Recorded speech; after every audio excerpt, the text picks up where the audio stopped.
Praise the Lord, praise the Lord, hallelujah. ஒரு மனித சத்தத்தை அல்ல, பரிசுத்த ஆவியானவர் நம் மத்தியிலே பேசும்படிக்கு கடந்து வந்திருக்கிறார். However you sit here with godliness, faith, எந்த அளவு நாம் பக்தியோடும் விசுவாசத்தோடும் அமர்ந்திருக்கிறோமோ கர்த்தர் நம்மை ஆசீர்வதிப்பது அதிக நிச்சயமாயிருக்கிறது. பிரைஸ் அல்லாஹ், பிரைஸ் அல்லாஹ், ஹல்லேலூயா. நன்றி தகப்பனே, திருச்சபையிலே நம்முடைய நாமத்தை மகிமைப்படுத்த நீ கொடுத்த கிருபைக்காய் ஸ்தோத்திரம், ஸ்தோத்திரம், ஸ்தோத்திரம், ஸ்தோத்திரம். ரெவரண்ட் ராஜன் ஐயா அவர்களுக்காய் ஸ்தோத்திரம், ரெவரண்ட் ஐவன் அவர்களுக்காய் ஸ்தோத்திரம், பாஸ்டர் அம்மாவுக்காய் ஸ்தோத்திரம். வந்திருக்கின்ற அன்பு உள்ளங்களுக்காய், திரு குழந்தை முதல் பெரியோர் வரை, சர்ச் எல்டர்ஸ் எல்லாருக்காக நன்றியோடு உம்மை ஸ்தோத்திரிக்கிறோம்.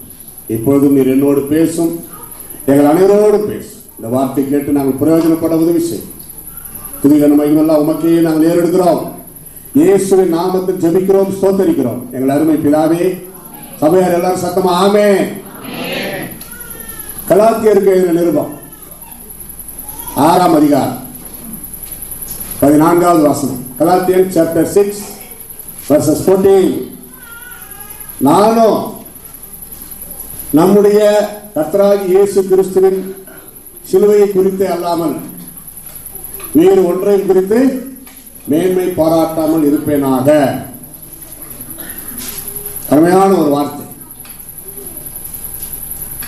எப்போ சவுலாக இருந்தவர் பவுலாக மாறினாரோ அவருடைய வீர முழக்கம் இதுவே, ஐ ஆம் நத்திங், நான் அல்ல. ஏன்னா இயேசு கிட்ட வரதுக்கு முன்னாடி பெரிய அம்பாசிடர். சவுலை பற்றி நீங்கள் வரலாறு பைபிள்ல கிடையாது, வரலாறு ஹிஸ்டரி பாருங்க. பெரிய பணக்காரர். ஒரு ராஜா பார்க்கணும்னா சவுல் வந்திருக்கிறாருன்னா உடனே உடுக்குப்பா அப்படின்னா என்ன அர்த்தம்? அவ்வளோ மதிப்பு. இப்போ நீங்கள் மலேசியா பிரதமரை உடனே போய் பார்க்கணும்னா அதுக்குரிய தகுதி, அவ்வளோ தூரம் அவருக்கு ஃப்ரெண்டாக இருக்கணுமே, இல்லைன்னா விட மாட்டாங்க. அதுபோல இந்த சவுல் யூதனுக்கு யூதன், கிரேக்கனுக்கு கிரேக்கன், 3 கப்பல்கள் சொந்தமாக அந்த காலத்தில் அவருக்கு இருந்ததாக கருதப்படுகிறது, வரலாறு சொல்லுகிறது. அப்படிப்பட்டவர் எப்போ இயேசு அவரை சந்தித்தாரோ கிறிஸ்து இயேசுக்காக எல்லாவற்றையும் குப்பையும் சொல்லுங்க எல்லாரும் தூசியுமாய் நினைத்து எல்லாத்தையும் தூக்கி வீசி எறிந்துவிட்டு இயேசு கிறிஸ்து ஊழியத்திற்கு வந்துவிட்டார். பின்னானவர்களை மறந்து முன்னானவர்களை நோக்கி கிறிஸ்து இயேசு எனக்காக வைத்திருக்கிற அந்த பந்தய பொருளை நோக்கி நான் தொடருகிறேன். I only follow by Jesus Christ, no other. எவ்வளவு அற்புதம் அடையாளம் அவரை கொண்டு. இப்ப இருந்தா அவர் அப்படிதான், I am nothing, Jesus only done this miracle அப்படிதான் சொல்லுவார். ஒரு தலைவலி சுகமான அதுக்கே மீடியாவில் போட்டு சாட்சி சொல்லு வந்து டிவியில் எந்த எடுத்துருவாங்க, அதுவே அவங்களுக்கு தலைவலி ஆகும். மாடி வாழ்ந்து விழுந்தான் ஒருத்தன், செத்து போயிட்டு பவுல் இறங்கி ஓடி வந்தார், சுகமாக்கி உயிரோடு எழுப்பிட்டார். No media, Bible only media. அப்படிப்பட்ட தேவ மனிதர். நிருபங்களை படித்து பார்த்தீர்களா? பைபிள் அதிக இடம் பிடித்தவர். நான் அப்போஸ்தலன் அல்லவா, நான் சுயாதீனன் அல்லவா அப்படி கேட்பார். அதுக்கப்புறம் என்ன ஆச்சு தெரியல அவருக்கு, பாவம். இது ஏதோ கொஞ்சம் பெருமையாக தெரியுத, நம்ம கொஞ்சம் தப்பு பண்ணிட்டோமோன்னு நினைச்சாரா என்னமோ. அப்போஸ்தலர்கள் எல்லாரிலும் மிகவும் சிறியவனாகிய நான் அப்படின்னு வந்துட்டார். அப்போஸ்தலர்கள் எல்லாரிலும் மிகவும் சிறியவனாகிய நான். அதுக்கப்புறம் கொஞ்ச நாள் யோசித்தாரா என்னமோ தெரியல, நான் என்ற வார்த்தை வந்தது தப்பா போச்சே அப்படின்னு யோசித்தாரா. அந்த தாழ்மையை தான் எழுதுறாரு. ஆனா அந்த நான் வந்ததை பற்றி அவர் என்ன யோசித்தாரு தெரியல. அப்போஸ்தலர்கள் எல்லாரையும் சிறியவன்னு சொல்லிட்டார். இந்த நான் சாதாரண நான் தான். இன்னொரு இடத்துல கடைசியா மறிக்கிறதுக்கு முன்னாடி பாவிகளில் பிரதான பாவி நான், அங்கதான் அந்த நான் வருது. 3 நானும் வந்து ஆனா அந்த கடைசியா அவர் சொன்ன நான் தாழ்மைக்காக. நான்ல பல இருக்குது. நான் சாப்பிட்டேன், நான் கடைக்கு போய் வந்தேன், அது ஜெனரல் பொதுவான நான், அதுல பெருமை கிடையாது. இன்னொரு நான் இருக்குது, நானே இல்லைன்னா அவனுக்காக க்ளோஸ் ஆகிருக்கும். நானே அவனுக்கு ஒரு 1000 வெள்ளி கொடுக்கல, அவனுக்காக அவ்வளோதான் போயிருப்பான், செத்து போயிருப்பான். அப்படி தன்னை பற்றி மிகைப்படுத்தி இந்த பெருமை, கர்வமான வார்த்தை. பெருமை உள்ளவர்களுக்கு தேவன் எதிர்த்து நிற்கிறார். God resists the proud person, but is giving grace those who getting humbleness. மரண பரியந்தம் தன்னை சிலுவையிலே தாழ்த்தினார், உயிர் தெரிந்த பிறகும் தன்னை தாழ்த்தினார். அவர்தான் இயேசு கிறிஸ்து. யாருக்காவது இங்க இருக்கிறவங்களுக்கு பெருமை இருக்குதா? இதோட க்ளோஸ் விட்டுருணும். நான் வந்ததுக்கு அடையாளம் அந்த பெருமையை விட்டுருணும். இப்ப விட்டுருணும். லேப் என்று சொன்னால் உதடுகள் கூட ஒட்டாது. லேப் என்று சொன்னால்தான் உதடுகளும் ஒட்டும். இங்கேயும் கேட்டக்குறை. தமிழ்நாட்டோட உங்களுக்கு அட்டாச் இருக்குது. எவ்வளவு பேர் சிரிச்சுங்க, அப்ப இருக்குது. ஒண்ணுமே சிரிப்பு இல்லைன்னா ஓஹோ மேட்ரு தெரியலன்னு நினைச்சுக்கலாம். ஆமா, முன்னாள் முதலமைச்சர். அதனால நான் நீ சொல்லி பாருங்க, உதடுகள் ஒட்டாது. நாம் கூறல். ஆண்டவரே தனித்து இல்லை. பார்த்தீங்களா? பிதா, குமாரன், பரிசுத்தர். இதை பற்றி ஏதாவது டவுட் இருந்தா இது பெரிய சப்ஜெக்ட், உங்க போதகர்கிட்ட கேளுங்க. அவங்க சொல்லியும் புரியல, அவங்க விட்டுருங்க. பிதா, குமாரன், பரிசுத்தர், அவ்வளவு. நூறு துருபதேசம் வந்திருக்குது, அதனால தான் சொல்றேன். ஒரு டீம் வந்திருக்குது, இதான் அவங்க உத்தேசம். இயேசு கிடையாது, பரிசுத்தர் கிடையாது. இது எப்படி இருக்குது? மறுதளிக்கிறார்கள். இயேசுவை மறுதளிக்கிறவன் அந்தி கிறிஸ்துவா இருக்கிறான். கேட்கிறான் ஒருத்தன், என் ஊர்ல இந்த யெகோவா விட்னஸ்காரன் ஒருத்தன் கேட்கிறான், என்னிலும் என் பிதா வல்லவர் என்று இயேசுவை சொல்லிட்டாரு, அதனால நாங்க இயேசு கிட்ட வரணும், நாங்க டைரக்டா பிதா கிட்டே போறோம்ன்றான். அந்த லூசு வேற வசந்தா படிக்கணும். நானே வழியும் சத்தியமும் ஜீவனுமா இருக்கிறேன். I am the way, the truth and the life. நானே. என் பிதா என்று சொல்லலையாங்க. என் பிதா என்னை அனுப்பினார், மகனே நீ தான் வழி பரலோகத்துக்கு வர்றதுக்கு. அந்த அத்தாரிட்டி பிதாவானவர் இயேசு கிறிஸ்து கிட்ட கொடுத்திருக்கிறார். நிறைய பேருக்கு தெரியல. தெரிந்தும் அவங்கெல்லாம் நிறைய பணம், வெளிநாடுகள்ல இருந்து நிறைய பணம் வருது. பணத்திற்கு மயங்கி துருபதேசம், பெரிய பெரிய புக்கு கொண்டாந்து கொடுப்பாங்க. பைபிளோட பெரிய பெரிய புக்கு ஃப்ரீ, அதில் மயங்கிடுவாங்க. அப்படியே பட்டம் வந்தா வீட்டில் சேர்க்கவே கூடாது. தோத்திரம் பவுல், பேதுரு, யோவானெல்லாம் அதான் சொல்றாங்க. அப்படிப்பட்ட துருபதேசக்காரர் நம் வீடு தேடி வந்தால் ஏற்றுக்கொள்ளாதீர்கள், அப்படிப்பட்டவருக்கு வாழ்த்துதல் சொல்லாதீர்கள். இன்னொரு டீம் இருக்குது, பிதாவும் கிடையாது, பரிசுத்தாவும் கிடையாது, இயேசு. அவன் என்ன சொல்றான்? கிராமத்தில் போய், எங்க தமிழ்நாட்டில் கிராமத்தில் போய் தெருவில் நின்று இயேசு உன்னை ரட்சிக்கிறார், இயேசு உன்னை நேசிக்கிறார், இயேசு வரப்போகிறார் தானே பேசுற. அது நான் சர்ச்சில் வந்து பிதாக்குமான பரிசுத்தாவி நம்மள மடக்கிறான். அவங்களுக்கு தெரியல. தெரிந்தும் துணிகரமான பாவம். நான் கொடுக்குற விளக்கம் இதுவே.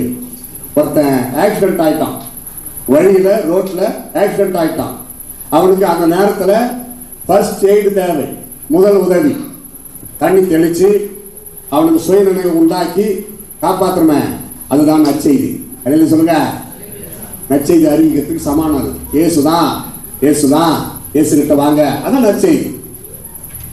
அவன் ரட்சிக்கப்பட்டு சர்ச்சுக்கு வந்தான்னா அங்கதான் ஆபரேஷன். யுவர் சர்ச் இஸ் ஒரு ஆபரேஷன் தியேட்டர். உபதேசம், போதனை. எதுக்கு போதகர் பேர் வச்சாங்கன்னா ஒரு போதனை செய்வார். நாங்கள் நற்செய்தி அறிவிக்கிறோம், அவங்க போதனை செய்து சபையில ஆத்மாக்களுக்கு ஆவிக்குரிய ஆகாரம் கொடுக்கிறார். அதனால அதுவும் துருபதேசம். அவங்க என்ன பண்றாங்க? பிதாவை மறுதளிக்கிறாங்க. பரிசுத்தாவி, அந்நிய பாஷை, கரிஸ்மேட்டிக்க மறுதளிக்கிறாங்க. அவங்க என்ன ஜெபிக்கிறாங்க? போய் பாருங்க. எல்லாவற்றையும் உம்மிடத்தில் கேட்கிறோம் இயேசுவே அப்படின்வாங்க. இயேசுவே சொன்னாரு, என் நாமத்தினால பிதாவிடத்தில் கேளுங்கள். அதான் சரியான ஜெபம். வேதத்தை அறிந்த கற்றுக்கொண்ட, அதுக்கு தான் சர்ச்சு கற்றுக் கொடுப்பது. இன்னொரு டீம் இருக்குது, நம்ம ஆளுங்க தான். எல்லாம் ரைட்டு, பிதா நம்புறாங்க, குமார் நாங்க இயேசு நம்புறாங்க, பரிசுத்த நம்புறாங்க. ஆனா அவங்க பண்ற, அவங்களும் அறியாம பண்ற ஒரு தப்பு, ஆவியானவரே ஆவியானவரே ஆவியானவரே. ஜெபம் எப்படி முடியுது? இவை எல்லாவற்றையும் முடித்தும் கேட்கிறோம் ஆவியானவரே. கரெக்டா இல்ல? என்னத்தான் நீ ஆவியானவரால் நடத்தப்பட்டாலும் இயேசுவின் நாமத்தில் ஜெபிக்கிறோம். அது கரெக்டா தெரிஞ்சுக்கணும். நம்ம சபையில விசுவாசிகளா இருக்கு. இப்போ ஏசப்பா அப்பா ஏசப்பான்றோம். ஆனா தியாலஜிக்கல் படி அது கரெக்டா? இயேசு நமக்கு சகோதரராய் மூத்த சகோதரராய் இருக்கிறார். அப்பா பரமபிதா தான். ஆனா அந்த அன்புல ஓகே தாராளமா சொல்லலாம். அதெல்லாம் மன்னிக்கு போடணும். அதெல்லாம் தப்புன்னு சொல்லலையே. உபதேசத்தை மாற்றாதே. பிதா குமாரன் பரிசுத்த ஆவியானவர். சிலுவை பற்றிய உபதேசத்தை இங்க நம்ம பார்க்கிறோம். எழுதுறாரு, கர்த்தராகிய இயேசு கிறிஸ்துவின் சிலுவை பற்றி அல்லாமல் வேறு ஒன்றை குறித்து நான் பெருமை பாராட்ட மாட்டேன்.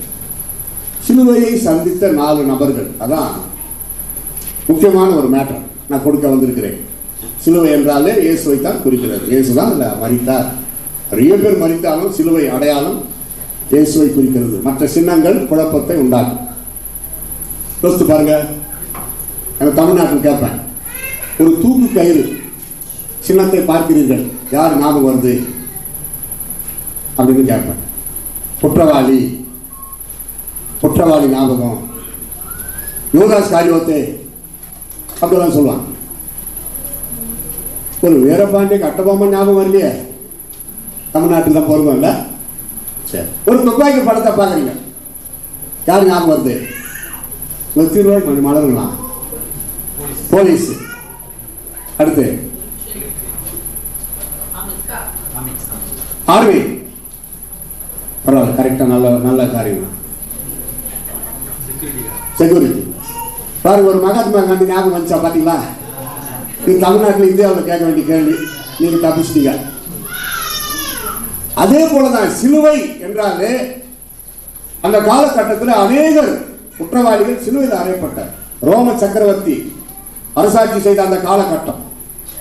ஆனால் எல்லாம் மறைந்து விட்டது, எல்லாம் மறந்து விட்டது. இயேசு சிலுவையில் மரித்தாரே, அதுதான் ஞாபகம் இருக்கிறது. சிலுவை அடையாளம் வரைகிறோம், சிலுவை பற்றி போதிக்கிறோம். சிலுவை பற்றிய உபதேசம் கெட்டு போகிறவர்களுக்கு பைத்தியமா இருக்கிறது. ரட்சிக்கப்படுகிற நமக்கும் அது தேவ பலனாய் இருக்கிறது. ஒரு வெளிதேசம் ஒன்றிலே ஒரு சுவிசேஷகர் இருந்தார். நடந்த நிகழ்ச்சி சொல்றேன் சுருக்கமா. எப்ப பாரு இயேசு சிலுவையில் அறையப்பட்ட அந்த செய்தியை சொல்லி நிறைய பேர் ரட்சிக்கப்பட்டார். ஒரு நாள் அவருக்கு ஒரு ஞானோதயம் வந்தது. அது என்ன ஞானோதயம்? கிருதி ஞானோதயம். எப்போ பாரு இயேசு சிலுவையில் அறையப்பட்டத துக்கமான செய்தியை சொல்லி நம்ம பிரசன்னம் பண்ணிட்டு வரோம், இனிமேல் கொஞ்சம் ட்ரெண்டா மாத்தலாம் அப்படின்னு அவரே ஒரு தீர்மானம் பண்ணி சிலுவை பற்றிய உபதேசம், இயேசு சிலுவையில் மரித்தார அந்த செய்தியெல்லாம் விட்டுட்டு பொருளாதார செய்திகள், சீக்கிரமா பணக்காரன் ஆகிறது எப்படி, எதிரிகளை மடங்கடிக்கிறது எப்படி, இன்னொருத்தனை போட்டு தடுறது எப்படி, செல்வ செழிப்பா வாழறது எப்படி, பணத்தை சேர்த்து வைக்கிறது எப்படி, இப்படி ஆயிடுச்சு அவர் உபதேசம். ஒவ்வொன்று ஓடுது ஒரு 4-5 மாசம். ஆனால் அவருக்குள்ளே ஒரு வெற்றிடத்தை உணர்ந்தார். திருப்தி இல்லை, மன மகிழ்ச்சி இல்லை, முழுமை அடையல. அதாவது ஒரு செய்திக்கு பின்னாடி இதயத்தில் ஒரு முழுமை வரும். இப்ப நாங்களே கூட ஒரு செய்தி கொடுத்து முடிச்சா ஆண்டவரே ஒரு முழுமையை சொல்லுவார். அது தவறோ குறையோ எதுவானா இருந்தா அதை சொல்லுவார், சரிப்படுத்திக்காங்க. இவருக்கு கம்ப்ளீட்டா எம்டியா தெரியுது. பாதுகாத்துல முழங்கால் படித்து சொல்லிக்க ஆரம்பித்தார். ஆண்டவர் பாருங்க எவ்வளவு நல்லவர். My son, go back to the cross. ஏசப்பா பேசலாம். My son, go back to the cross சொல்லிட்டு மறந்துட்டார். முழங்கால் படித்து கண்ணீரோடு அழுது ஒப்பு கொடுத்தார். ஆமா ஆண்டவரே, நான் தப்பு பண்ணிட்டேன், ஒரு விளையாட்டு மாதிரி நான் பிரசங்கத்தை யூஸ் பண்ணிட்டேன். இனிமே நான் சிலுவை மரித்த என் ஆண்டவர் இயேசுவை சிலுவையில் மரித்தார், உயிர்த்தெழுந்தார். மறுபடியும் எழுந்து பிரகாசிக்க ஆரம்பித்தார். இயேசு உங்களுக்காக சிலுவையில் மரித்தார், ரத்தத்தை தியாக பலியாய் கொடுத்தார். அவரிடம் வாருங்கள், இன்றைக்கும் அவர் ஜீவிக்கிறார். பேச ஆரம்பித்தார். அநேகர் ரட்சிக்கப்பட்டார்கள். Price the Lord. ஹல்லேலூயா. நாங்களோ சிலுவையில் அறையப்பட்ட கிறிஸ்துவை பிரசங்கிக்கிறோம் என்று சொல்கிறார். We preach about only our Jesus who crucified on the cross on Calvary Hill. அந்த வரிசையில் பார்க்கும்போது சிலுவை இந்த நிகழ்ச்சி, இயேசு சிலுவை தூக்கி கொண்டு போன அதிலிருந்து அவர் சிலுவையில் மரிக்கிற வரைக்கும் நடந்த அந்த நிகழ்ச்சி அப்படியே மனக்கண் முன்னாடி கொண்டு போவோம். 1 மார்க் 15:21 சிரேனே ஊரானாகிய சீமோன் சுமந்த சிலுவை. சிரேனே ஊரானாகிய சீமோன் என்பவன் சுமந்த இயேசுவின் சிலுவை. யோசித்து பாருங்க, அவன் எங்கேயோ ஊருக்கு போய்கிட்டு இருக்கிறான். நீங்க வீட்டு குடிச்சுக்கிட்டு paper pen take and write what I am telling eliciting important points. ஏன்னா டைம் ரொம்ப இல்லாதனால அந்த தலைப்புங்களை மட்டும் சொல்லிட்டு போறேன், நீங்க பிக்கப் பண்ணுங்க வீட்டுக்கு போயிட்டு. நல்லா உங்களுக்கு கருத்துக்கள் வெளிப்படும். அதை பத்தி நம்ம ரொம்ப பேசுறது இல்லை. இயேசு சிலுவை சுமந்து கொண்டு போகிறார். வரலாறு சொல்லுகிறது ஏறக்குறைய 150 கிலோ இருக்குன்னு சொல்றாங்க. இயேசு ஒருவரே அதை தூக்கி கொண்டு போகிறார். அதுக்கப்புறம் கொஞ்ச நேரம் கழிச்சு முடியல, மனிதரான வந்தாரு. வேற ஒருத்தன் சிரேனே ஊரானாகிய சீமோன் என்பவன் போய் சொல்லுமா, என்ன அழகா கொடுக்குறாரு பைபிள்ல. இந்த போர் சேவகர்கள் அவனை பிடிச்சி அவன் வச்சுக்கிட்டு இருந்த மூட்டையை குடிக்க கையில் வச்சுக்கிட்டு கொஞ்ச நேரம் தூக்கு, இயேசு கிறிஸ்து சுமந்து கொண்டு போகிற அந்த சிலுவையை கொஞ்ச நேரம் தூக்கிட்டு வா அப்படின்னு வற்புறுத்துறான். பலவந்தம் பண்ணப்பட்டான். அவனும் பாவம் எப்படியோ பலவந்தம் பண்ணினார்கள். அந்த நேரம் இயேசுக்கு ஒரு சின்ன இளைப்பாறுதல், அறிந்தோ அறியாமலோ கிறிஸ்துவின் பாடுகளில் ஒரு பங்கை அந்த சிரேனே ஊரானாகிய சீமோன் பெற்றான். ஒருவேளை விருப்பம் இல்லாம இருந்திருக்கலாம் அந்த மனிதனுக்கு. ஆனால் அறிந்தோ அறியாமலோ அவனுக்கு ஒரு சாக்கியத்தை இயேசு கொடுத்தார். அன்பா அவருதான் வற்புறுத்தினாங்க. அவருக்கு பலம் கிடைத்த பிறகு மீண்டும் அந்த சிலுவையை இயேசு ஏற்றுக்கொண்டார். இது எதை குறிக்கிறது? இந்த உலகத்தில் பாடுபடுகிற கர்த்தருடைய பிள்ளைகளோ அல்லது ஜென்டிலஸ் பீப்புள் யாரா இருந்தாலும் சரி, நீ ரட்சிக்கப்பட்டா இருக்கிறியா, ரட்சிக்கப்பட்டிருந்தா தான் உங்களுக்கு நான் உதவி செய்வேன் அப்படி கேட்டாங்க. இயேசு அப்படி செய்யவில்லையே.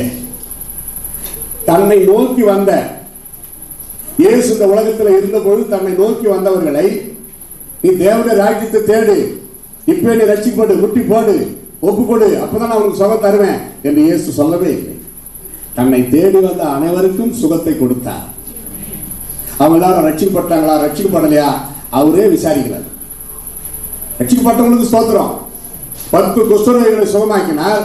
நன்றி சொல்ல வந்தவன் தான் அந்த ரட்சிப்பை பெற்றான். மீதி 9 பேர் போயிட்டான். அவன் சமாரியனா இருந்தான். யோசித்து பாருங்க, வார்த்தையிலே சுகமாக்கிட்டார். அந்த காலகட்டத்தில் லெப்பர்சி பயங்கரமான வியாதி.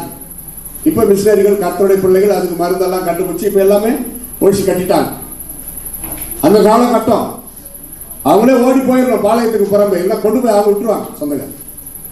இயேசு கிறிஸ்து போகிற நேரத்தில் 10 பேர் எதிராக இயேசு ஐயரே, லூக்கா 17ஆம் அதிகாரம் குறிச்சிங்க, வீட்டில் போய் படிங்க. அப்பப்போ டச் பண்ணிடுறேன். ஹோம் ஒர்க் எங்களுக்கு இறங்கும். 10 பேர் ஒன்னா சேர்ந்து தான் கேட்டாங்க. உங்களை நீங்கள் ஆசாரியர்களுக்கு போய் காண்பீர்கள் என்று சொன்னார். ஒரே வார்த்தை. அவர் வார்த்தையை நம்பி திரும்பி போன பொழுது அவர்கள் சுகமடைந்து விட்டார்கள். அந்த காலத்தில் ஆசாரியர்கள் தான் மருத்துவர்கள். அவர் செக் பண்ணி ஆமா சுகமாயிட்ட நீ வீட்டுக்கு போலான்னு. இவன் கேட்கிறான், அடையடைய நாரி கிடந்த நம்மை, சமுதாயத்தில் புறக்கணிக்கப்பட்ட நம்ம இயேசு அற்புதமா சுகமாயிட்டார் பாரு, எவ்வளவு அழகா ஆயிட்டோம். கொஞ்சம் தூரம் தாண்டா போயிருப்பாரு, வாங்க போய் அவருக்கு ஸ்தோத்திரம் நன்றி சொல்லிட்டு வரலான்னு சமாரியன் அழைத்திருக்க வாய்ப்பு உண்டு. அந்த 9 பேர் என்ன சொன்னார்களா? என் கற்பனை, நீதான் பெரிய சீனியர, நீ கூப்பிட்டாங்க நாங்கெல்லாம் வரணுமா? நாங்க வேற என்னைக்கனா போய் பார்த்துக்கிறோம் போடா. இன்னொருத்த என்ன சொல்லியிருப்பான், எப்பா நான் வாஸ்தவம் தான் கூப்பிடுறது நல்லதா, ஆனா நானும் வீட்டுக்கு போயிட்டு கொஞ்சம் காணிக்கு ரெடி பண்ணி நான் அடுத்த நாளோ அதுக்கு அடுத்த நாளோ காணிக்கோட போய் நான் பார்க்குறேன். நல்ல ஐடியா தான். சரி, ஆனா இப்ப போய் பாரு, காணிக்கு இல்லாட்டி கூட ஒரு தேங்க்ஸ் சொல்லிட்டு வா. அவன் அதுக்கு ஒத்துக்கல. இன்னொருத்த என்ன சொல்லியிருப்பான், எனக்கு லெப்பர்ஸ் வந்ததுமே வீட்டை விட்டு தொத்திட்டாங்கடா எங்க அப்பா அம்மா, இப்ப நல்லா ஆயிட்டல போய் நான் கேட்க போறேன், ஒத்துட்டீங்களா? பாரு என்ன மரியாதை, சீக்கிரமா ஒரு பொண்ணு பாருங்க. கேட்க போறேன் வீராப்பா ஆளுக்கு ஒன்று சொல்லிட்டு போயிருக்கு.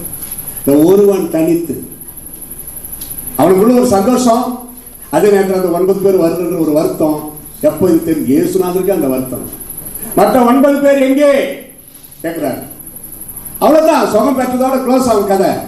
ஆனா நன்றி சொல்ல வந்தான் பாருங்க சமாரியன், அவனுக்கு ரட்சிப்பு கொடுத்தார். நல்லது சொல்லுங்க. நீ போப்பா, நன்றி சொல்ல வந்திய காலில் விழலாம், மனதார ஸ்தோத்திரம் பண்றான். விழுந்து உரத்த சத்தத்தோட அவருக்கு ஸ்தோத்திரம் செலுத்தினான். அவன் சமாரியனா இருந்தான். கேட்கிறாரு, மற்ற 9 பேர் எங்கே? அவன் பதில் சொல்ல முடியல, அமைதியா இருந்துட்டான். இனி நீ போ, உன் விசுவாசம் உன்னை ரட்சித்தது. இங்கதான் அவர் ரட்சிப்பை பெறாரு. அதனால தான் ஊழியக்காரன் கேட்கிறாங்க, பாத்தீங்களா, ரட்சிக்கப்பட்டு இருக்கிறீர்களா? ஆம் சொல்ல முடியுமா? சொல்லணும். அப்படி சொல்ற அளவுக்கு விசுவாசம் வளரணும். தூத்துக்குடி எங்க தமிழ்நாட்டில் ஒரு ஐயா 25 வருஷம் மெம்பர்ஷிப் சர்ச்சில். ஐயா நீங்க ரட்சிக்கப்பட்டிருக்கிறீங்களான்னு கேட்டேன். எனக்கு ஒண்ணுமே புரியலையேன்ட்டாரு கிறிஸ்தவர். சரி உனக்கு கொஞ்சம் விளக்கமா கொடுக்கலான்ட்டு, உங்கள் பெயர் ஜீவ புஸ்தகத்தில் இருக்கிறதான்னு அங்க போய் பார்த்தா தான் தெரியும்ட்டாரு. இல்லையா அது இங்கே தெரியணும், அதான் விசுவாசம். இல்லை அங்க போய் நான் பார்த்துக்கிறேன். அப்போது பாருங்க, இங்கே தெரியணும்னா எனக்கு என்ன சொல்லுங்கன்ற, நான் போய் அங்க பார்த்துக்கிறேன். இது அவசரமா அரைகள் வீசா நினைச்சுக்கிறேன். எமர்ஜென்சி ஹெல்ப் செய்ய சொல்லி இந்த சிறையிலே ஊரானாகிய சீமோன் கற்றுத் தருகிற பாவம். சின்ன சின்ன உதவியா, சின்ன சின்ன உதவி. விசுவாசி ஆஸ்பத்திரியில் அட்மிட் பண்ணிக்கிறாங்க, போய் பார்த்துட்டு ஜெபம் பண்ணிட்டு வர ஒரு சின்ன ஹெல்ப், ஒரு பிரார்த்தனை, அங்க வீட்டாருக்கு பண்ண ஹெல்ப். சிறையிலே ஊரானாகிய சீமோன் நமக்கு ஒரு பாடமா நடக்கூடாது. அவரை பலவன்னம் பண்ணப்பட்டாலும் இயேசுவின் சிலுவையை கொஞ்ச நேரம் தூக்கின அந்த சாக்கியம் அவனுக்கே தெரியல. இயேசுநாதர் உலக ரட்சகர், இயேசு சிலுவையா நான் தூக்கிட்டு போனேன், அவரு தானே அது? ஆமாப்பா நீ சாக்கியப்ப. இப்படி தெரிஞ்சிருந்தா நான் இன்னும் கொஞ்ச நேரம் தூக்கிட்டு போயிருப்பேன். பரவாயில்ல, இயேசுநாதரே தானே நிறுத்தி வாங்கினார். செய்கிறீர்களா? நாம் நற்கிரிகளை செய்ய அழைக்கப்பட்டிருக்கிறோம் பிரியமானவர்களே. அதான் பவுல் எழுதுறாரு, நன்மை செய்கிறதில் சோர்ந்து போகாதிருங்கள். ஏன் அவர் அப்படி எழுதினார் தெரியுமா? 10 வருஷம் அவருக்கே ஹெல்ப் பண்ணுகிறான். போதும் நிறுத்துப்பா, இந்த தமிழ்நாட்டில் இப்படி உண்டு. அந்த மாதிரி டைலாக்ல தான் நிறைய பேர் காணிக்கு அனுப்புறதெல்லாம் நிறுத்திடுவாங்க. போதும்பா அவருக்கு அனுப்புறது நிறுத்துப்பா, வேற யாருக்குன்னா அனுப்பு. சரி அப்படி அனுப்புனா பரவாயில்ல. நன்மை செய்கிறதில் சோர்ந்து போகாதிருங்கள். நாங்கள் ஒரு சில மிஷினரிகளை தாங்குறோம். அதை சொல்லி ஒரு சில விசுவாசிகள் கிட்ட, இப்போ ஒரு மிஷினரி உதவி செய்யறோம்னா ஒரு 5 பேர்கிட்ட கொஞ்சம் கொஞ்சம் ஆஃபரிங் வாங்கி அந்த மிஷினரிக்கு அனுப்பணும். திடீர்னு 3 பேர் எடுத்துருவாங்க, ஒரு மாதிரி ஆயிடும். அந்த 3 பேருக்கு திடீர்னு நாங்கள் எங்க போய் கண்டுபிடிக்குது. அவங்களுக்கு சாப்பாட்டு கூட வழி இல்லாத இருப்பாங்க. கேட்டா என்ன சொல்லுவாங்க, போதும் பிரதர் இது வரைக்கும் நாங்கள் செஞ்சது, இனிமேல் எங்களால் முடியாது. தைரியமா சொல்றோம், சோர்ந்து போகாதீர்கள். கர்த்தருடைய பரிசுத்த நாமத்திற்கு ஸ்தோத்திரம். அடுத்தது பாருங்க, உபாகமம் 8:15 உன்னுடைய பின் நாட்களில் உனக்கு நன்மை செய்யும் பொருட்டு நான் உனக்கு இந்த அற்புதத்தை செய்யறேன். எபிரேயர் 12:11 எந்த சிக்ஷையும் தற்காலத்தில் சந்தோஷமாய் காணாது, துக்கமாய் காணப்படும். ஆனால் இயேசு வர்றப்போ அந்த துக்கமெல்லாம் சந்தோஷமா மாறும். 1 கொரிந்தியர் 10:13 உங்கள் திராணிக்கு மேலாக நீங்கள் சோதிக்கப்பட இடம் கொடாமல் தப்பித்துக் கொள்ளும் போக்கையும் கர்த்தர் உங்களுக்கு உண்டாக்கி தருகிறார். இது அடிப்படை ஆரம்ப உதவி. இப்போ ஒரு தர்மம் எடுப்பவருக்கு கொடுக்குறோம். நம்ம கிட்ட மணி பார்சல ஒரு 500 வெள்ளி இருக்குது. 500 வெள்ளியும் நம்ம தர்மம் எடுப்பவருக்கு கொடுக்க மாட்டோம், கொடுக்குற மனசு வராது. அதை கொடுத்தாலும் அவன் பெரிய ஆள் ஆயிடுவான்ற ஒரு எண்ணம் வந்துடும். நமக்குன்னு ஒரு மனசாட்சி இருக்குது. அதுல இருந்து ஒரு 2 வெள்ளியோ 5 வெள்ளியோ 10 வெள்ளியோ தாராளமாக அதுக்கு பலன் இருக்கிறது. 2வது, சிலுவையில் தொங்கி இயேசுவை புறக்கணித்த கள்வன். சிலுவை சந்தித்த இன்னொரு நபர், சிலுவையில் தொங்கி இயேசுவை புறக்கணித்த கள்வன். கொண்டு போயிட்டாங்க, சிலுவையில் அறையிறாங்க. 3 பேர் சென்ட்ரல்ல இயேசு. நம்ம எல்லாருக்கும் தெரியுமே, இந்த பக்கம் ஒரு கள்வன், இந்த பக்கம் ஒரு கள்வன். அதை அவன் கேட்கிறான். அந்த அந்த வேதனையில் கூட அவன் என்ன மாதிரி கிண்டல் பண்றான் பாருங்க. நீ தேவகுமாரன் என்பது உண்மையானால் உம்மை ரட்சித்துக் கொள்ளும், எங்களையும் ரட்சி. ஒரு ப்ரௌடு வேர்ட்ஸ், தன்னை தாழ்த்துற மாதிரி தெரியல. நீ கிறிஸ்துவானால் உன்னையும் எங்களையும் ரட்சித்துக்கொள். எழுதுகிறான். இயேசுவை சிலுவையிலே பரியாசம் பண்ணுகிறான். அவனுக்கு ஆசை தப்பிச்சுக்கணும், எப்படியாவது உலக ரட்சகர் என்று தெரிஞ்சோ சோதிக்கிறான். உன் தேவனாகிய கர்த்தரை பரீட்சை பாராதே. இது எதை குறிக்கிறது? துன்பங்கள் வரும்பொழுது பக்கத்துலதான் இயேசு தொங்கறான்னு தெரிஞ்சோம், அவன் எங்கேயோ போயிடுச்சே, அதான் பரிதாபம். 2 அடி தூரம் கூட கிடையாது இயேசுக்கும் அவனுக்கும், கிட்டவே இருக்கிறாரு. ஆனா ரட்சிப்புக்கு அவன் தூரமாய் போய்விட்டான். நீ தேவகுமார் என்பது உண்மையானால் உங்களையும் ரட்சித்துக் கொள். அவர் என்னமோ சிலுவை மரணத்துல இருந்து தப்பிச்சுக்கிறதுக்கு துடிக்கிற மாதிரி இவன் நினைச்சிருந்தான். அவள் வந்ததே அதுக்காக. Already plant into the heaven. சிலுவையிலே மரிக்கதான் இயேசு பிதாவினால் இந்த பூமிக்கு அனுப்பப்பட்டார். ஏதோ எதேச்சையாக தண்டனையாக அல்ல. பிலாத்து சொல்றான் பாருங்க, இவரிடத்தில் நான் எந்த குற்றத்தையும் காணவில்லை.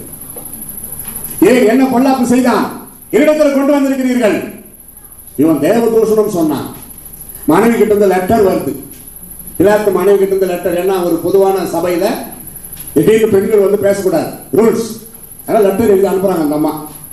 அத்தாத்தா, இயேசுவுக்கு சிலுவை மரணம் கொடுக்காதீங்க, அவர் நீதிமான், அவருக்கு இந்த மரண தண்டனை வேண்டாம், சொப்பனத்தில் அவர் நிமித்தம் நான் வெகு பாடுபட்டேன். சரியான பாயிண்ட். அந்த ஒரு காரியத்துக்கு அந்த அம்மா பரலோகம் போயிருக்குன்னு நான் நினைக்கிறேன். இயேசு பக்கம் பேச அந்த மனைவி கிட்ட இந்த லெட்டர் வந்த பிறகுதான் பிலாத்து ரொம்ப பாடுபட்டான் இயேசுவை விடுதலை செய்ய. பல விதங்களில் போராடினார். உண்மையாக ஆச்சரியம். இவங்க விட்ட பாடு இல்லை. கடைசியில் ஒரு காரியம், பஸ்கா பண்டிகையில ஒரு குற்றவாளி விடுதலை செய்வோம் அல்லவா, அதை வைத்தாவது இந்த இயேசுவை நான் விடுதலை செய்ய முடியாது, பரபாசை விடுதலை பண்ணுங்க.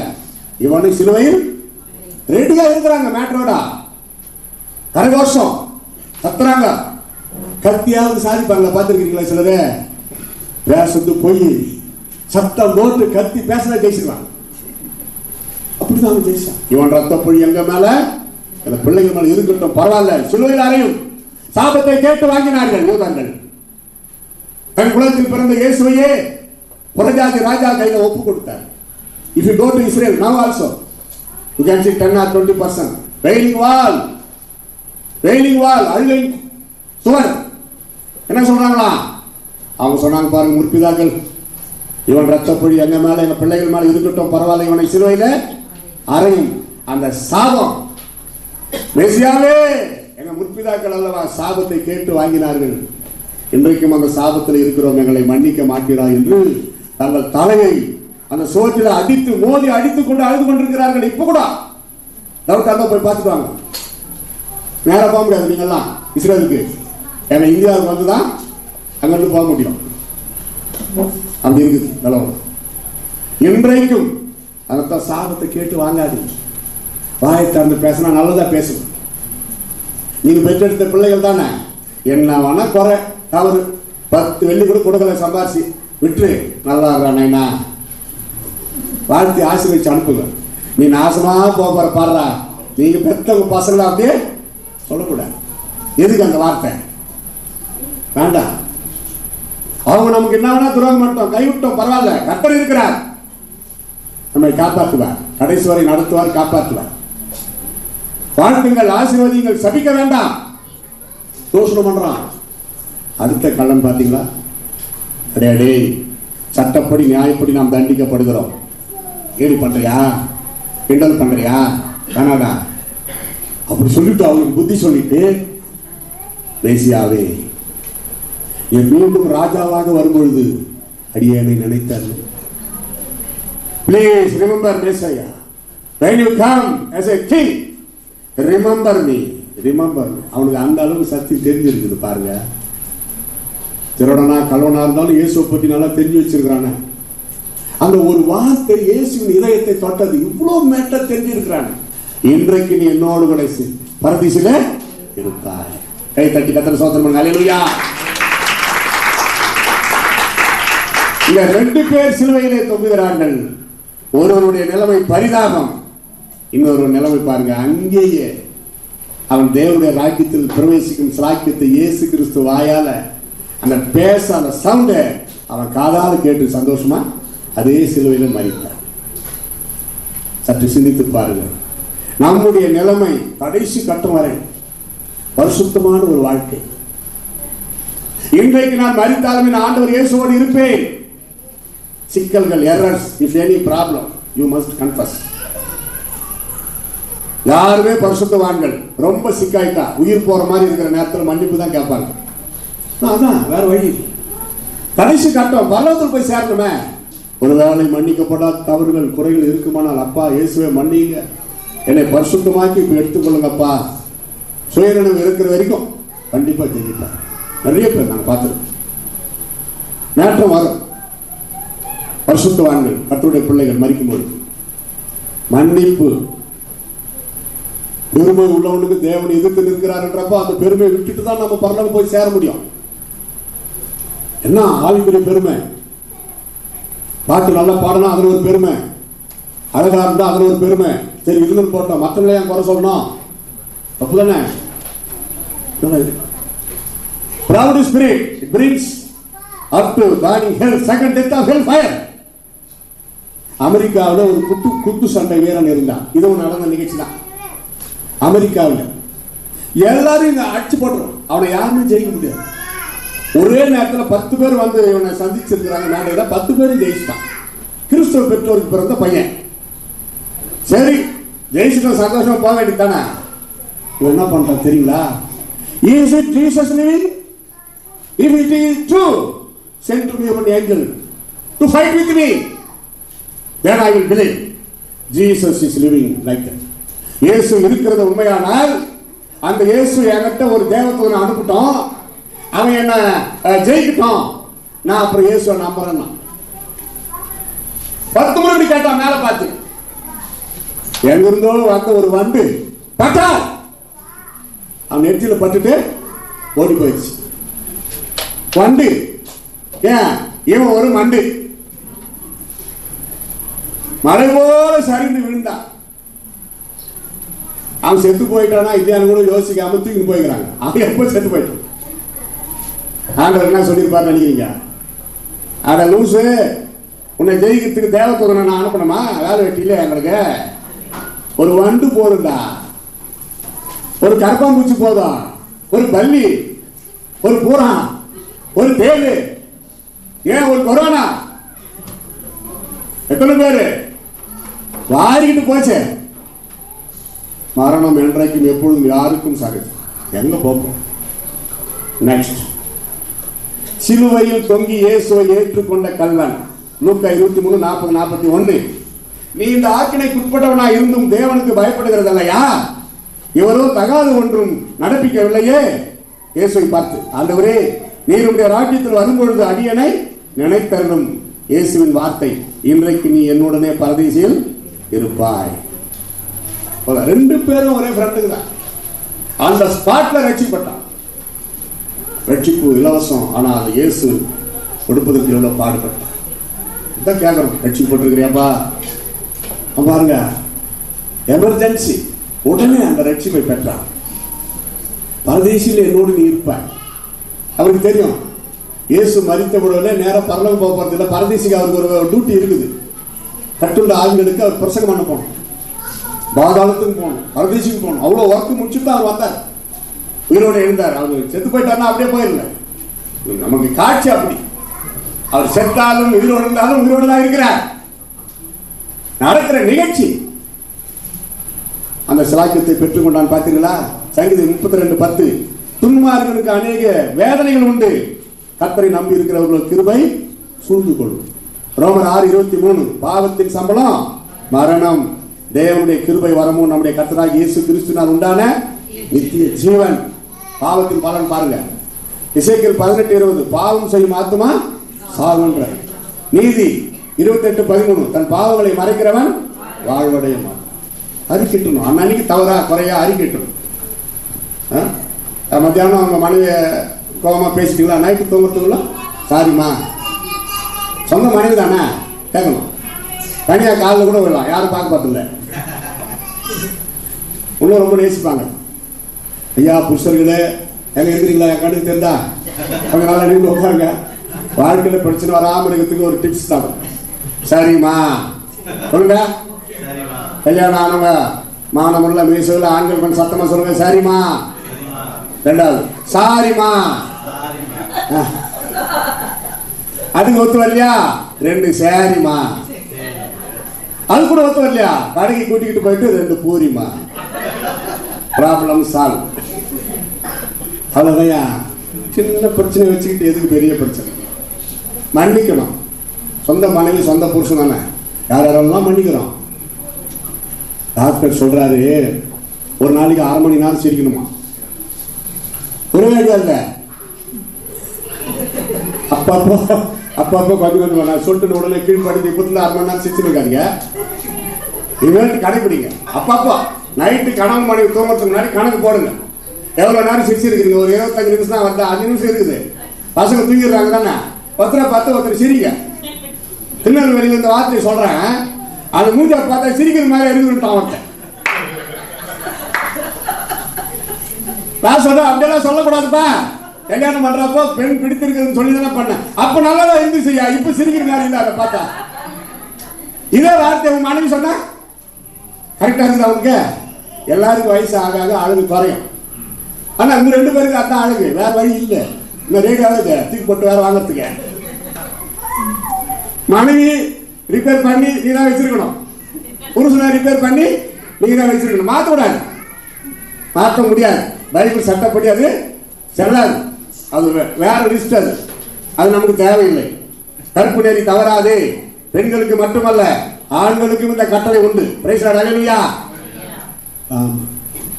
நான் ஆம்பளை போவேன் வருவேன், நீ பொம்பளை க்ளோஸ் தி டோர். அதெல்லாம் எல்லாருக்கும் சட்டம் தான். எல்லாருக்கும் வேத வசனம் தான். எல்லாருக்கும் நியாய தீர்ப்பு எல்லாருக்கும் உண்டு. புருஷர்களுக்கு மட்டும் அல்லது மனைவிக்கு மட்டும் இல்லை, எல்லாருக்கும் நியாய தீர்ப்பு உண்டு. பிள்ளைகள் கவனிக்கிறீங்களா? What is the 5th commandment? What is the 5th commandment in God's 10 commandments? தாயும் தகப்பனையும் தானம் பண்ணுவாயாக. Honor your father and your mother. Or you give honor or put a hard stone upon them.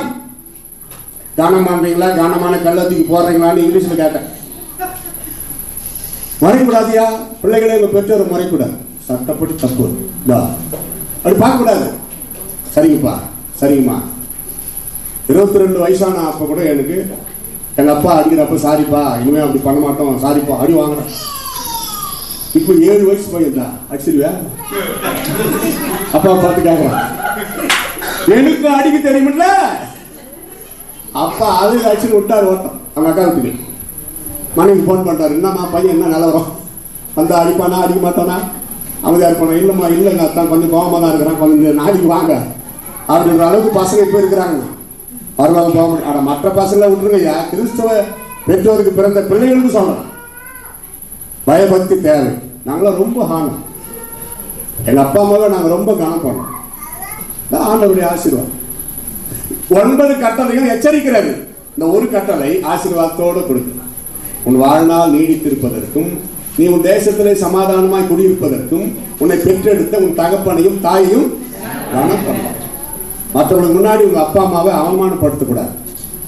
அப்பா பற்றி அம்மா கிட்ட, அம்மா பற்றி அப்பா கிட்ட கோல் சொல்லக்கூடாது. தெய்வத்தை காண முடியாது, ஆனால் ஒவ்வொரு வீட்டிலே 2 பேசும் தெய்வங்களை அந்த தெய்வமே வைத்திருக்கிறார். கிரேக்க பழமொழி. What is the two gods? ஒரு வீட்டில் 2 பேசும் தெய்வம் யாருப்பா? அப்பா அம்மா. அப்பா அம்மா மடிச்சாலும் திட்டினாலும் கோவப்பட்டாலும் அது உங்கள் நன்மைக்கே, அது உங்கள் நன்மைக்கே. அதான் யோசிக்கணும். எங்க அப்பா அம்மா கடுமையானவர் நினைச்சோம் நாங்க சின்ன வயசுல, ஏன்னா அடிப்பாரு. ஆனா அப்பா நல்லவர். அறிவியா? அம்மா கிட்ட பார்வை, அப்பா தூரப்பார். எப்படி என்ன நல்லா படிடா, உன்னை நான் டாக்டருக்கு படி வைக்கிறேன், என் தலையை அடகு வச்சாவது உன்னை நான் டாக்டருக்கு படி வைப்பேன். தமிழ்நாட்டில் அந்த தலையை ஏமாங்க அடங்க, அவர் அப்படி சொல்றாரு. அதை கொஞ்சம் மூடி நல்லா வாழ்ந்தாலும் அதை கட் பண்ணி வைப்பான். ஏற்கனவே முடியல, என் தலையை அடை வச்சாருன்னு நான் படிக்கிறேன்னா அது தியாகத்தை குறிக்கிறேன். அதான் தூரம் பாரு. பையன் பட்டினா இருந்தாலும் பரவாயில்ல, படிக்கணும். ஆனா அம்மா வந்து கிட்ட பாரு, படிக்கிறே இல்லையோ கொட்டிக்கிடா சாப்பிட்றா, அப்பா வரத்துக்குள்ள பாதி கொட்டிக்கா, அந்த வந்த பிறகு பரிதாபமா அப்பதான் சாப்பிட்ற மாதிரி பாரு. இப்ப இந்த பையன் அம்மா அவங்க மதிக்க மாட்டான். இப்படியா கூட ஒரு அம்மாவா, எங்க அம்மா அப்படி அதெல்லாம் முடியாது. அப்பா சொல்லிட்டார், உடனே தண்டனை குறைக்கிறேன், நான் போய் சொல்லணும். அவர் வர சொல்லிட்டு போயிடுவார், நான் வர வரைக்கும் சாப்பாடு போடாது. 4 வருஷம் ஒப்பிக்கலன்றதுனால தோசையும் சுட்டு எடுத்துருவாங்க, கையில் பிளேட்டை எடுத்துட்டு போய் நிற்போம். அந்த போடுறப்போ பைபிளில் 4 வருஷம் நான் படிச்சியா, ஆமாம் ஆமாம் போடுமா அப்புறம் படிச்சு முடியாது எடுத்து வச்சுருவாங்கய்யா. இப்படி கூட ஒரு அம்மாவா நினைப்போம். அதுதான் அம்மா, அறிவுறுத்துகிற தாய். கடினமாக தான் இருக்கும் சில டைமில். எல்லாமே செலவிட்டா அவன் நரகத்துக்கு தான் போகும். அவன் சொன்ன மாதிரியெல்லாம் செய்ய முடியுமா? ஒரு குழந்தைகிட்ட கத்தியை கொடுக்க முடியுமா அப்பா? வளர வளர வளர கொடுப்பாரு. ஆனால் எப்படி கொடுப்பாரு? அந்த கைப்பிடிய குழந்தைகிட்ட நீட்டி அங்கதான் பிடிக்கணும். இந்த கத்தியை தொட்டுறாத, கைப்பிடியை மட்டும் பிடிச்சி காய்கறியை வெட்டுன்னு கொஞ்ச நாள் கழிச்சு அப்படியே கொடுப்பாரு. ஏன்னா குழந்தை வளர்ந்துச்சு தெரியுது. அப்புறம் வளர வளர அப்படி போடுறாரு, விடுறா கேட்ச், கரெக்டா அந்த கைப்பிடியை மட்டும் பிடிக்கணும். எடுத்த உடனே அவனுக்கு தெரியாது, என்னடா பழப்பலான்னு நேரம் வச்சு அர்த்தம் கையாளும். அது போலதான் சில ஆசீர்வாதம் ஆண்டவர் உடனே தரமாட்டார், கொஞ்சம் மெதுவாக தான் தருவார். அது வரைக்கும் காத்திருக்க வேண்டும். Waiting is not waste of time. காத்திருக்கு, காத்திரு, அவர் ஆசீர்வதிப்பார், உயர்த்துவார், மேன்மைப்படுத்துவார். ஒரு செடியை நட்டா அதுக்கு சுத்தி கம்பியோ முள்ளோ வச்சு நட்டு அந்த செடியை சுத்தி எரு போட்டு மண் போட்டு தண்ணி ஊற்றி இருக்கணும். அவ்வளோதான் நம்ம செய்ய வேண்டியதா தானே. அது வேறு விட்டுச்சா இல்லையா டெய்லி பிடிங்கி பிடிங்கி பார்த்துட்டு அது நட்டுருந்தா அந்த செடி பிழைக்குமா? அது போலதான் இன்னைக்கு நிறைய பேர் அவசரப்படுறாங்க. அவசரப்பட்டு நிறைய பேர் ஆசீர்வாதத்தை இழந்து விட்டார்கள். இந்த வார்த்தை கூட ஒரு இடத்துல சொன்ன, திருநெல்வேலி பக்கம். அப்படிதாயா நான் கட்டிக்கின கல்யாணம் அவசரப்பட்டுட்டோம், கல்யாணத்துக்கு போயிட்டான். அவன் எண்ணமெல்லாம் திருப்தி இல்லை, வாழ்க்கையில திருப்தி இல்லை. சுற்றி வளர்ச்சி மனைவி கிட்ட வந்து கலாட்டா பிரச்சனை கிடையாது. அவங்களுக்கு ஒரு ஆத்மா இருக்குது, மதிப்பு மரியாதை வாங்கணுன்றார் பவுல போசல. என் பேரு பவுல் தான். என்ன சொல்ற தெரியுங்களா? விவேகமாய் சொல்லுங்க எல்லாரும். உங்கள் மனைவியிடத்தில் கசந்து கொள்ளாமல் விவேகமாய் நடந்து கொள்ளுங்கள். மனைவியானவர் புருஷனிடத்தில் பயபக்தியாக இருக்க கடவுள். சுவாமி அந்த காலத்துல புருஷன் அப்படிதான் கூப்பிட்டாங்க. சுவாமி நந்தவனம் போகலாமா? அதுக்கப்புறம் அத்தான்னு வந்தது. இப்ப பேரு என்னடா குமார எப்ப வந்த கேட்டா, இல்லையா பேர் வைக்க தெரிவிக்க கூப்பிடறதுக்கு. அதுக்காக புருஷன் பேர் அப்படியா? அதுக்கு மரியாதை இல்லை. ஆனா அவங்களுக்கு அதான் சந்தோஷமா இருக்குது. ட்ரெண்ட் எல்லாம் நிறைய மாறி போச்சு. அப்பெல்லாம் பொண்ணு பார்க்க போறப்போ பொண்ணு சமைக்குமா, ஜபம் பண்ணுமா, கிறிஸ்தவங்க இதுல பாட்டு பாடுமா அப்படி கேட்டு கேட்பாங்க. இப்போ மாப்பிள்ளை சமைப்பாரா, என் துணிகளெல்லாம் துவைச்சு கொடுப்பாரா அப்படி கேட்டுதான் கல்யாணம் பண்றேன். எல்லாம் மாறி போச்சு. ஃபைனல் சிலுவையை சுமந்து தொங்கின இயேசு கிறிஸ்து. Praise the Lord. Hallelujah. Final என்ன? சிரிக்க வேண்டாம், சந்தோஷமா சீக்கிரம் முடிக்க பாருன்னு அர்த்தம். ரட்சிக்கும் இயேசு. லூக்கா 23:34. அப்பொழுது இயேசு சிலுவையில் தொங்குறப்ப இயேசு சொன்ன வார்த்தை பாருங்க. I like this very much.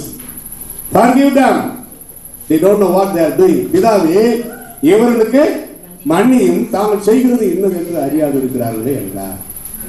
யோசித்து பாருங்க. இந்த வார்த்தை தான் உலகத்தையே ஒரு உலுக்கியது. ஒரு மனிதன் இப்படி சொல்ல முடியுமா? மெய்யாகவே இவர் தேவகுமாரன். சிலுவையில் தொங்குறப்ப பாடுபட்டு வேதனையோட உயிர் போற நேரத்தில் எப்படியாது அதான் தேவகுமாரன். பிதாவின் கட்டளை என்ன? யாரையும் சமைச்சிடாத, இவராப்பெல்லாம் வந்துடக்கூடாது. ஒருத்தர் கேட்டான் பார்த்தீங்களா, நீ தேவகுமாரன் என்பது உண்மையானால் சிலுவையில் இருந்து இறங்கி வா. நானும் அந்த ஓடியான்ருப்பேன், என்னடா பண்ணுவேன்? அவர் பாருங்க இறங்கலையே. அப்படி இறங்கிருந்தா அங்கே மேசியாவா இருக்க முடியாது. அந்த மலை மேலே கல்வாரி மலை மேலே மட்டும்தான் அவர் மேசியா. ஹீரோ. சிலுவையில் இறங்கி வந்துட்டார் இயேசு அப்படின்னு. சிலுவையில் மரித்ததுனால பிதாவானவர் அவரை அப்போஸ்தலர் நடவடிக்கைகளை படிக்கிறோம். இந்த இயேசுவை தேவன் மரித்தோரிடத்திலிருந்து உயிரோடு எழுப்பினார். கையை தட்டு. Praise the Lord. ஹல்லேலூயா. உலக ரட்சகராக மாறினார். இயேசு சிலுவையிலே மரித்து உயிர்த்தெழுந்ததுனால தான் உலக ரட்சகராக மாறினார். உலகம் முழுசு இப்ப நம்ம இயேசுவை துதிக்கிறோம். இந்த உலக ரட்சகர் தான் நம்மோடு பேசுறார். பாருங்க, இந்த 4 சுவிசேஷத்திலும் ஆணிகளால் அடித்தார்கள் என்கிற வார்த்தை கிடையாது. இயேசு சிலுவையில் அறையப்பட்டார். எங்க வந்து தெரியுமா? சிலுவையின் மேல் ஆணி அடித்து, கொலோசியர் 2:14-15, சிலுவையின் மேல் ஆணி அடித்து வெற்றி சிறந்தார். சிலுவையின் மேல் ஆணி அடித்து வெற்றி சிறந்தார். அங்கதான் வருது. அப்போஸ்தலர் 2:32. அது கூட சுவிசேஷத்தில் வரல.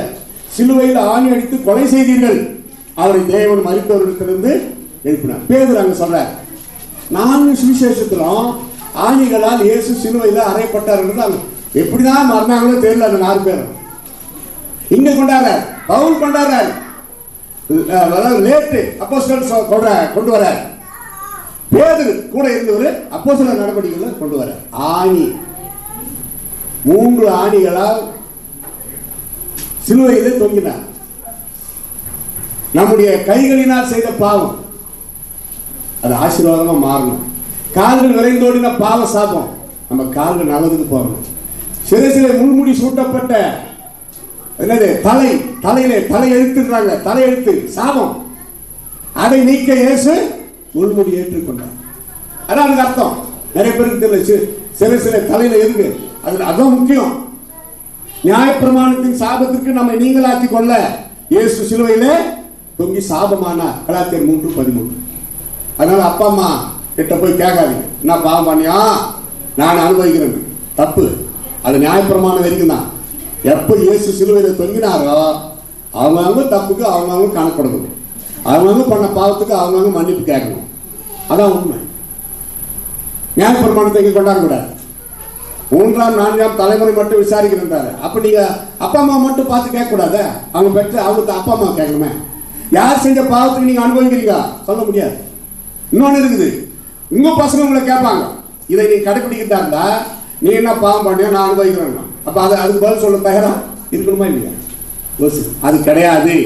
நியாய பிரமாணத்தின் சாபத்திற்கு நம்மை நீங்களாக்கி கொள்ள இயேசு சிலுவையிலே தொங்கி நம்மை சாபங்கள் பாவங்களிலிருந்து நீக்கினார். கையை தட்டு. Praise the Lord. ஹல்லேலூயா. ஏதோ ஒரு சாபம், ஏதோ ஒரு வெள்ளி சூன்யம், ஏதோ ஒரு மந்திரம் யாரோ வச்சுட்டாங்க சொல்லாதீங்க. உங்களுக்கு நீங்களே சூன்யம் வச்சுக்காதீங்க. அப்படி சொல்லவே கூடாது. யாக்கோபுக்கு விரோதமான மந்திரவாதம் இல்லை, இஸ்ரவேலுக்கு விரோதமான குறி சொல்லுதலும் இல்லை. 1000 பேர் உங்களுக்கு விரோதமா வைக்கிட்ட மந்திரம் ஒன்று உங்களை சேதப்படுத்த மாட்டாது. அது ஒரு கற்பனை. அது அது பிசாசு காரியம். அது அவங்களதான் போய் தாக்கும். நீங்கள் இயேசுவோடு இருந்தால் உங்களை ஒன்றும் சேதப்படுத்த மாட்டார். அதை பத்தி பேசவும் கூடாது. அப்பப்ப யாரோ வச்சுட்டாங்க, யாரோ பிள்ளை சொல்லி நன்றி ஆண்டவரே. தேவ சமூகத்தில் ஒப்பு கொடுக்கலாம். அவருடைய ரத்தத்தினாலே நமக்கு ரட்சிப்பு உண்டாயிற்று. நாம் ரட்சிக்கப்பட்டதுனாலே இங்க நாம் கர்த்தரை ஆராதிக்கிறோம். ஆகையினால இந்த நல்ல ஸ்லாக்கியத்தை நினைத்து நாம் கர்த்தரை துதிக்கலாம். கர்த்தர் நல்லவர். அது மாத்திரமல்ல, நாம் எப்படியெல்லாம் கணவன் மனைவி பிள்ளைகள் எப்படி வாழ வேண்டும் என்று ஆவியானவர் நம்மோடு பேசியிருக்கிறார். என்னோடு கர்த்தர் பேசினார் என்று சொல்லுகிறவர்கள் கரங்களை தட்டி உற்சாகமான கர்த்தரை ஸ்தோத்திரம் பண்ணுவோம். கர்த்தர் நல்லவர். நான் மாறவே ஆசைப்படுகிறேன், என்னை மாற்றிவிடும் அருமை நேசரே.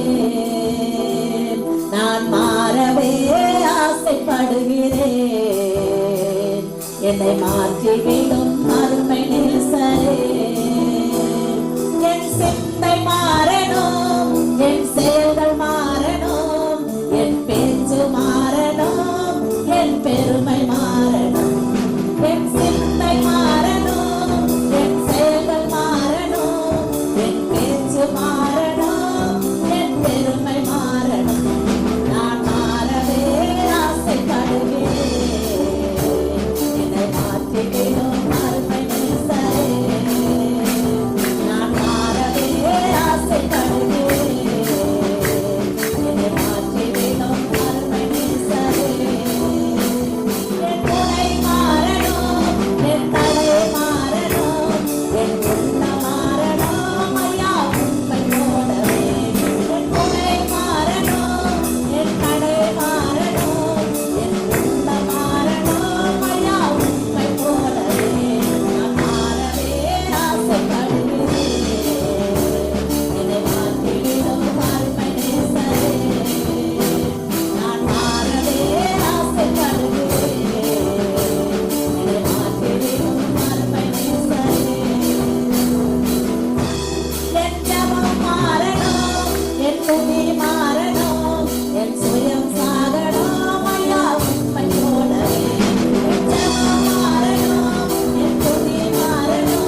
நன்றியோடு உம்மை துதிக்கிறோம், உம்மை ஸ்தோத்திரிக்கிறோம் அப்பா. நன்மையான இந்த நல்ல நேரத்திற்காக நன்றியோடு உம்மை துதிக்கிறோம். இப்படி சமூகத்துல வந்து நாங்கள் ஆராதிக்க துதிக்க உம்மை நாமத்தை மகிமைப்படுத்த கர்த்தர் நீர் கொடுத்த நல்ல ஸ்லாக்கியத்திற்காக நன்றி அப்பா. உமக்கு நன்றி ராஜா, நன்றி. நீர் எங்களை நேசிக்கிறபடினாலே நீர் எங்களை கொண்டு வந்தீர், அதற்காக நன்றியோடு உம்மை துதிக்கிறோம். ஆண்டவரே, வந்த ஒவ்வொருவரையும் இயேசுவின் நாமத்துல நாங்கள் வாழ்த்தி ஆசீர்வதிக்கிறப்பா. யார் யார் என்னென்ன பிரச்சனையோடு, வியாதியோடு, துன்பத்தோடு, கஷ்டத்தோடு, வேதனையோடு வந்திருக்காங்களோ ஒவ்வொருவரும் இப்பொழுதே தொடுவீராக இயேசுவின் நாமத்துல. ஒவ்வொருவருடைய சுகமலன் ஆரோக்கியத்தை கட்டிட வேண்டுமா ஜெபிக்கிறோம். கர்த்தர் எங்களோடு பேசின வார்த்தைப்படி நாங்கள் மாற ஆசைப்படுகிறோம். ஆண்டவரே, எங்களை ஆண்டவரே எல்லா பெருமை எங்களுக்கு நீக்கப்பட வேண்டுமா ஜெபிக்கிறோம். ஆண்டவரே, உமக்கு நன்றி அப்பா. உமக்கு பிரியமில்லாத காரியங்கள் எங்களிடத்தில் காணப்படுமாய் தயவாடி மன்னித்து ஆண்டவரே எப்பொழுதும் உண்மையே நாங்கள் துதிக்க எங்களுக்கு உதவி செய்யணுமா நாங்கள் ஜெபிக்கிறோம் ஐயா. உமக்கு நன்றி ராஜா, நன்றி நன்றி நன்றி நன்றி. பரிசுத்த ஆவியானவரின் கரத்தில் ஒப்பு கொடுக்கிறோம் ஆண்டவரே. ஆண்டவரே, வந்திருக்கிற பெரியோர் சிறியோர் குழந்தைகள் எல்லாரையும் இயேசுவின் நாமத்தில் நாங்கள் மனதார வாழ்த்தி ஆசீர்வதிக்கிறப்பா. இது அப்படியே செய்வீராக ஆண்டவரே. டாக்டர்களால் கைவிடப்பட்ட நிலைமையில இருக்கிற ஒவ்வொரு ஆண்டவரே அப்பா பலவீனமா இருக்கிற பிள்ளைகளை தொடுவீராக இயேசுவின் நாமத்துல. பரிபூர்ணமான விடுதலை உண்டாகட்டும் ஆண்டவரே. உமக்கு நன்றி. படிக்கிற பிள்ளைகளுக்கு நல்ல ஞான அறிவு சுகத்தை தருவீராக. திருமணம் ஆகாத பிள்ளைகளுக்கு திருமண பாக்கியத்தை கட்டளிடுவீராக. குழந்தை இல்லாத பிள்ளைகளுக்கு குழந்தை பாக்கியத்தை தருவீராக இயேசுவின் நாமத்துல. ஆண்டவரே, உமக்கு நன்றி. வேலை இல்லாத பிள்ளைகளுக்கு வேலை தாங்கப்பா. ஆண்டவரே, அவருடைய தொழிலை ஆசீர்வதிக்கணுமா ஜெபிக்கிறோம். ஒவ்வொருடைய கையின் பிரயாசங்களை கர்த்தர் ஆசீர்வதிக்கணுமா ஜெபிக்கிறோம். இந்த சபையை நடத்துகிற அருமையான பாஸ்டரியாவுக்காக, பாஸ்டர்மாக்காக, குடும்பத்திற்காக நன்றியோடு போய் துதிக்கிறோம் அப்பா. அவர்களை கர்த்தர் ஆசீர்வதிங்க. ஆண்டவரே, தலைமை போதகருக்காக, ஆண்டவரே பாஸ்டர்மாவுக்காக, குடும்பத்திற்காக, பிள்ளைகளுக்காக நாங்கள் ஜெபிக்கிறோம். கர்த்தர் அவர்களை ஆசீர்வதிங்கப்பா. அவர்கள் மேற்கொண்டு இருக்கிற அந்த ஆஸ்திரேலியா ஊழியர்களை கர்த்தர் பொறுப்பெடுத்துக் கொள்ள வேண்டும் ஜெபிக்கிறோம். ஆண்டவரே, உமக்கு நன்றி. இசை வாசித்த தம்முடைய பிள்ளைகளை இயேசுவின் நாமத்தில் நாங்கள் வாழ்த்தி ஆசீர்வதிக்கிறோம். பாடின ஆராதித்த ஒவ்வொருவரையும் கர்த்தர் நீர் ஆசீர்வதிப்பீராக. இன்னும் உடைய பிள்ளைகளை எடுத்து பயன்படுத்துங்க. இந்த நாளில் ஆண்டவரே, இந்த சமூகத்தில் எங்களை தாழ்த்தி ஒப்பு கொடுக்கிறோம். செய்தி கொடுத்த மகனை கூட கர்த்தர் ஆசீர்வதிங்க. இன்னும் அநேக ஆயிரங்களுக்கு எடுத்து பயன்படுத்துங்க.